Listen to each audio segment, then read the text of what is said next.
Guys শিৱসাগৰত হিমন্ত বিশ্ব শৰ্মাই ২ নম্বৰী কাম আৰম্ভ কৰিব ধৰিলে।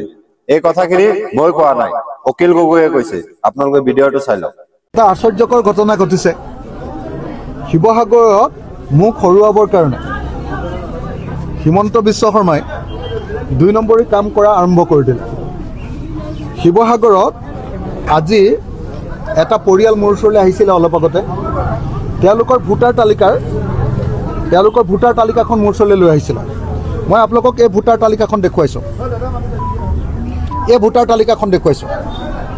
এই ভোটাৰ তালিকাত নীলাবিলাক তেওঁলোকৰ ঘৰৰ মানুহবিলাকৰ নাম, আৰু ৰঙা যেটা দেখিছে কেইটা ৰঙা তলত তিনিটা, এই তিনিটা ৰঙাত আপোনালোকে দেখিবলৈ পাব যে এই ৰঙা তিনিটাত মানে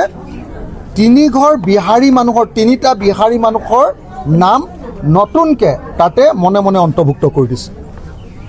তো আপোনালোকে ভিডিঅটো চালে এবাৰ বিহাৰত নহয় অসমতো ভোট চুৰ কৰি আছে বিজেপিয়ে। তো আপোনালোকে সাৱধানত থাকিব। ধন্যবাদ।